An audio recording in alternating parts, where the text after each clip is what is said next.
Hello everybody. There's a guy there. I can't do my intro if I'm about to be attacked. Hello everybody, and these damn doors, and he hit me. Wow. Hello everybody, and welcome to another episode of Let's Play The Legend of Grimrock. In fact, this is probably the third to last episode of the series. Woo! Is that exciting or is that sad? I don't know. But yes, we're very close to the end of the series here. It's still May. It's still March 30th.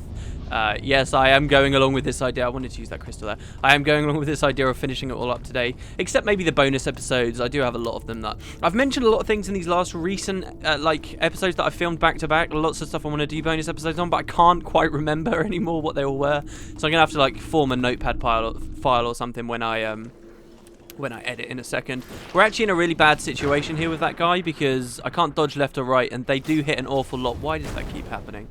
They do an awful lot of damage. As you can see, Natalie's quite low there. So what I really want to do is ever move off on the left or something. There is something I want to show you guys, though. We ended the last episode. I will do a little recap on stuff that's happened already. But if we rest up here, we will find a cutscene. And if the cutscene doesn't appear, then I can cut. No, that's fine. So here, check it out. Another dream. Probably the last dream we have. The broken mechanism controls the portal. From there, we can escape. I am still too weak to move, but I'm glad you are making progress. I need to gather my strength so we can leave together. Okay, so the end of the last episode, some weird stuff happened. In fact, let's just recap the last floor, shall we? Why not? Why not? So last time, we can keep resting here. Last time we delved deeper into the Grimrock Temple, Grimrock Temple Floor 2. We found out that Turum, sadly, had come to an untimely end. He died, he starved to death in a tiny room of the dungeon when a door closed behind him. Terrible way to go out. We found his body, we set him to rest by scattering his remains in front of one of the crystals. Perhaps he came back to life, we don't know, there was a bit of a hint. But that was for an extra achievement there. There'll be more to see with Turum going forward. Can you just move, please, Mr. Grimrock, move? So there was that. Let's just try and bum rush him and see if we can kill him quickly. Arachnia's going to die here unless he falls very quickly. Yes, he did. Awesome. Whew. Okay. So, yeah, Turum died last episode. We also found these guys, the Grimrogs. If you guys missed the last floor, Grimrogs are now a thing. These are the things that we've seen the statues of. What are they doing here?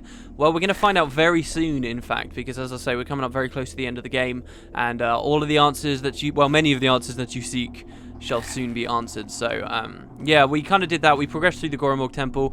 We found the prison early on in the Grimrock Temple, but there was a key that we couldn't get through. Well, we kind of explored the temple in its entirety, and we actually managed to find a way to use it. We found the key, and now we've used it on the lock. We did skip through level 11 as well, the tomb, which we haven't actually finished with just yet. We will go into the tomb sooner or later. So anyway, we've got a tile swap, and we're in a large chamber here.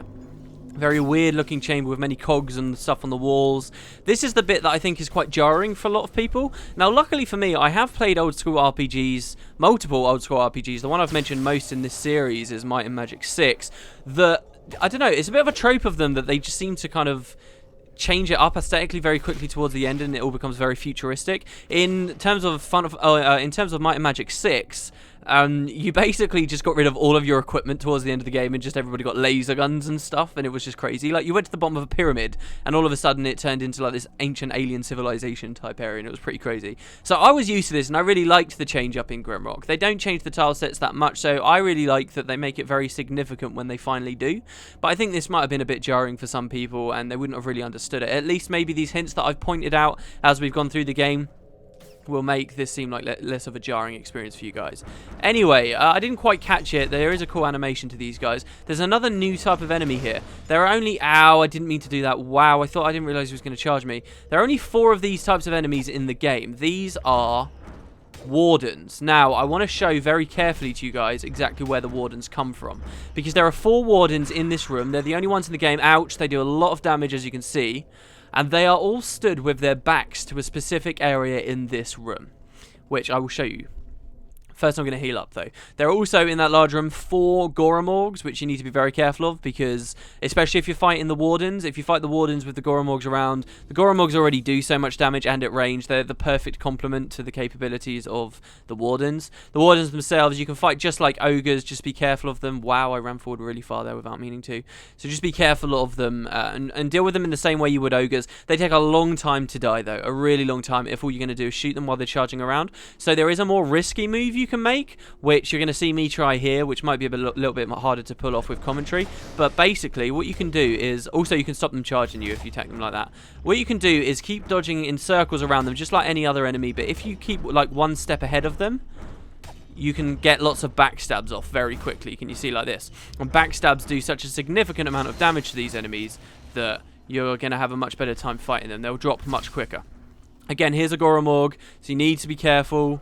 It's generally a very tricky place. Also, the Goromorg's poison spells do, like, ungodly amounts of damage. Uh-oh, he's going to charge me, isn't he? Oh, no. I need to find the exit. Where is it?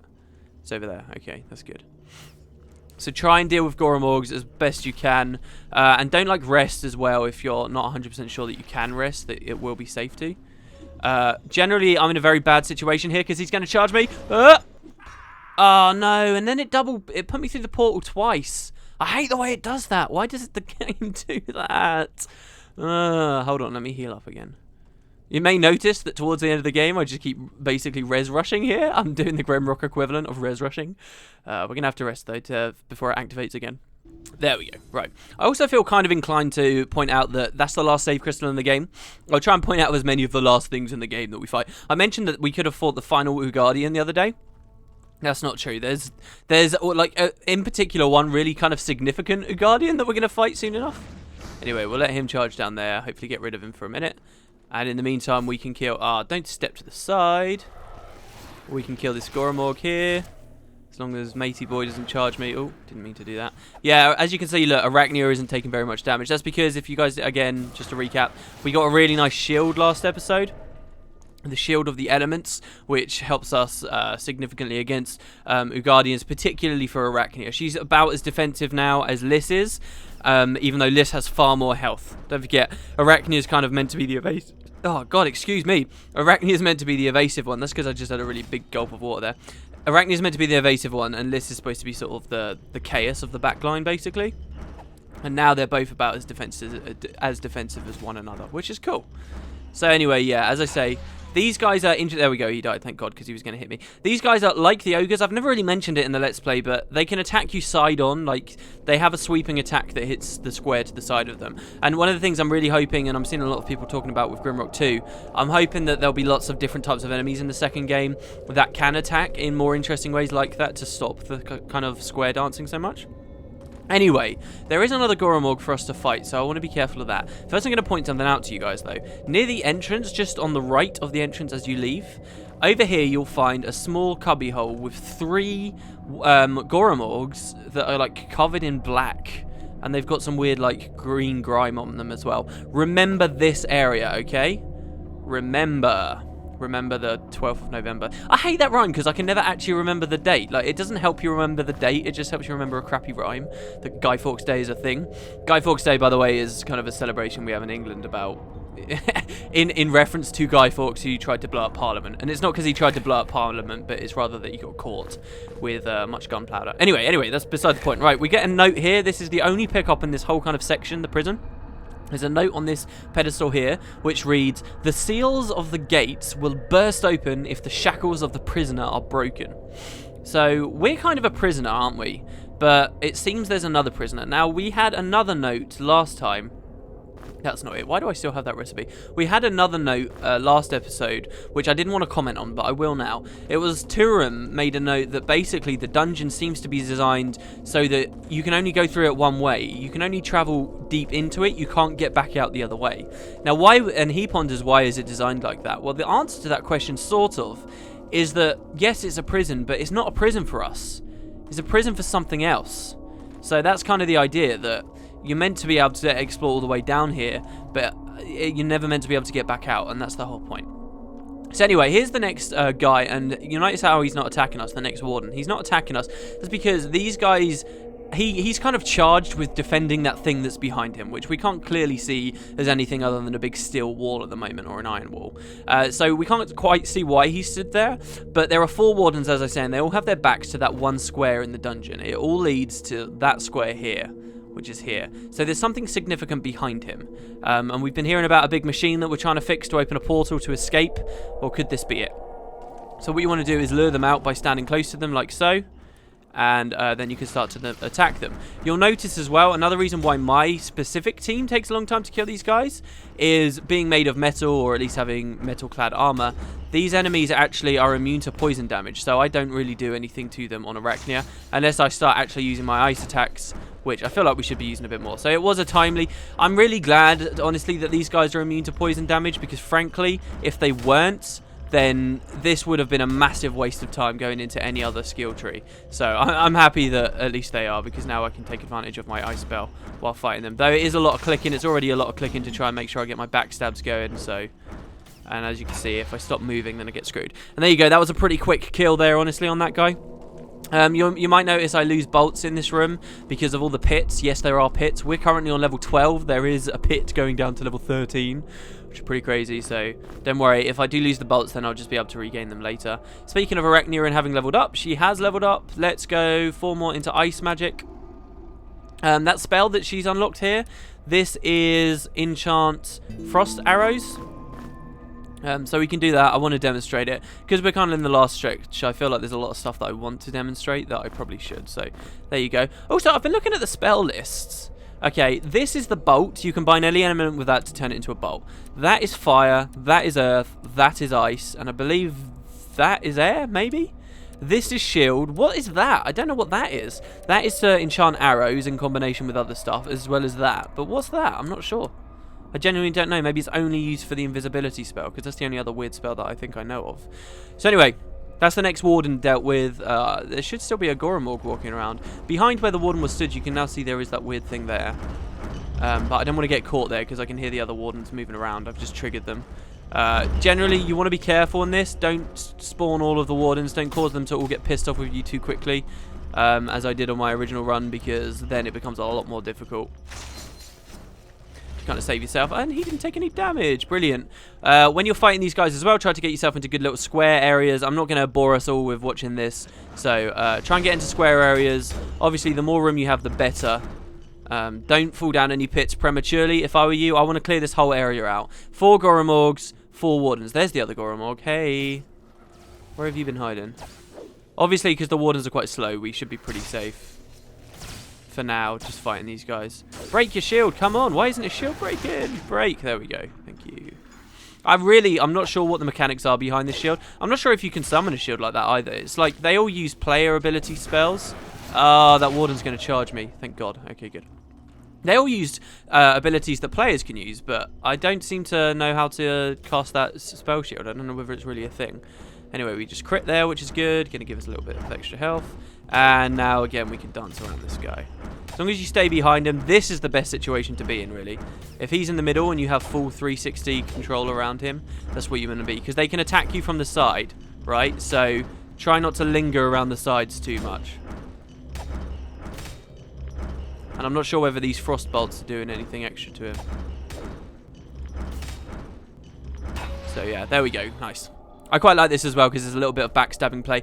Also, now that I've completed the game on my test file, it seems that a lot of these skill trees and stuff that I've spent so long talking about in the LP, we won't really be able to max anyway. We're close to missile weapons, but that's going to be another 3 levels before we finish it.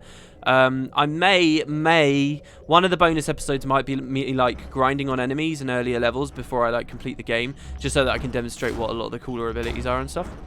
It might even be an achievement to like max out a skill tree, because I don't think I did it on my first time through the game either. Shouldn't be casting poison on him, especially not the poison fields, because that's just going to hurt me and it's not going to hurt him at all. In other news, just to get... Oh, God. Don't need to distract myself. In other news, just in case someone's watching this a long time in the future, today was the day that North Korea, like, officially declared war, which is quite interesting. Literally, all I've done between the last floor that I filmed is I test played the end of the game, which took a little while. Test played that. Then I had a shower. And then I started reading on Reddit, and yeah, apparently they've declared war, so that's when that happened. I don't know whether anything's ever going to come of it. I think a lot of it just sounds like he's just basically trying to solidify his position to his own people. He knows full well that everyone in the Western world knows he's full of shit, so it's not really a declaration of war for us, really. Oh, okay, so we walk over to the machine that they were all guarding, and we get another little cutscene. Stop talking about North Korea, damn it. They destroyed the mechanism. They took it apart to keep the portal closed. Who is they? The Goromorgs? ... But it can still be mended. I know how. How can it be mended? To reopen the portal that will set us freedom. You need to find the missing parts. There are 4 more parts missing. Go. Okay, this is actually kind of a little bit of a frustrating part of the game, but it's pretty interesting anyway. For anyone that may have missed it before as well, we are now in a situation where, because we're so close to the machine, to whatever this thing is that's talking to us, to this portal, to the machine, to all of the kind of the core of the mountain, because we're so close to it all, we can be communicated with without being asleep now, our friend below, so... yeah, we're very close. Or are they even below anymore? I mean, that's the thing, isn't it, right? We seem to be so close to them. Here's the final Goromorg. We've still got a warden to fight too. Oh my god, was that him who just hit me? Did he just ram me? No, was that the... Okay, I think that was the Goromorg, right. Finally, we got rid of our ice bolts. Really, one feature I want from Grimrock 2 more than anything else right now is just that the game will automatically pick up enchanted arrows, because I'm just not tempted to enchant them ever. They don't even seem that useful, honestly. You know, I know various enemies have different elements they're weak to, but Christ. And all these big, like, ironclad wardens, they're weak to lightning, what do you know? So another reason why lightning is good in this game. But yeah, I don't think it's a very good mechanic right now. I really don't. So look, you can see from all these different angles. Hold on, let me turn up my volume for a second. Okay. Because I play with such low volume, I can barely ever hear when they're wandering around. But I know they are about. Yeah, you can see from all these different angles, there's actually a different, like, texture on each one. And this is a part of a puzzle, like, basically the last puzzle of the game, so... There's that. There's also these little sort of alcove areas here with locked doors. I'm not sure whether I'm ever going to be able to show out what's behind these locked doors, and I'll explain why in the next episode, basically. I might show, but there's nothing special behind any of them. They're just like small pickups, generic items that might help you out. That's kind of all. And as I say, I'll explain that later. But anyway, so as I say, in this big section, all you've got is a lot of enemies to kill, and I very much would recommend you clear them out. A single scroll to pick up. These doors, which, as I say, don't have much behind them. They don't count as secrets or anything. And that's it. So what do we do in the prison level? And I love the idea that Mount Grimrock, the entire thing is meant to be a prison, but only now we've come into the true prison. I love that idea. So what do we do? Well, first we're going to go back and save, because KS is low, I can't be bothered to rest and wait, and we're going to drop down the trapdoors. That's actually the way to progress from here, so... Right, okay, so just pick any trapdoor you might like. I'm going to pick the closest one. Again, remember that section there, and we're just going to drop down. Now, in a lot of ways, the prison level isn't really much of a level at all. We get 2 more bolts there, by the way, so now we're up to 28 or more. Is it 30 we're up to now, perhaps? But yeah, so anyway, sorry, I'm distracting myself thinking of that. Down, the prison level isn't much of a level at all, really. It's just kind of that massive open area with the weird machine thing in it, which we will go back to, of course. So don't worry about that. But aside from that, it's just killing a few enemies. There's no puzzles there. There's none of your standard stuff. However, the floor after it, which we are now in, level 13, the deepest level in the game, level 13, the cemetery. The cemetery is much more of your standard level. So this is kind of, if I were you guys, I'd consider this to be our level. So what do we find in here? A load of junk. This is where the game is probably like almost completely unrecognizable from anything you would have seen at the start of the Let's Play. I mean, what is this? There's so much just rubbish around here. I really, really like the look of it. And in fact, you can pick most of it up. You see this big metal frame, this heavy-ass metal frame? We can pick that up if we want. Now, as we hover over the weird items like this, the weird futuristic items, the non-fantasy setting stuff, you can actually see that the flavor text kind of scrolls in a really weird way. Now, to me, this is because we're not... this flavor text isn't coming from us. We're not identifying it ourselves. I like to think that this is the person that's been communicating with us throughout the entire game, and the information's just coming in. So this isn't us saying this is just old scrap. This is the disembodied voice saying it, and it's coming in each time, which I quite like. So anyway, that's just old scrap. We won't necessarily need it. Our goal, of course, as it would seem, is to repair that machine. So we're going to basically be looking around the graveyard, the cemetery, sorry. I don't know why it's called the cemetery. We're going to be looking around the cemetery, finding pieces of machinery that will enable us to fix the machine. Turns out, if you fall down that hole that I just fell down, the first one is right at your feet. It's the bladed gear. How do we know that this is what we need? Well, I think a lot of it's trial and error. However, sometimes with a couple of the items that you need, the disembodied voice will very much tell you we need it. So in this case, the bladed gear says it's a finely machined gear, we need it. So brilliant, we've grabbed the gear. That's the first of 4 items that we need. We need to socket different items into that machine from all angles where the wardens were guarding it. So this is kind of the start of our quest to reach the end of the game. We're in the cemetery. Thank you very much for watching, guys. I will see you next time for the next episode of The Legend of Grimrock. If I'm really quick, we might finish it the next episode, but I make no promises. So yeah, thanks very much, guys, and I will catch you next time. See you later.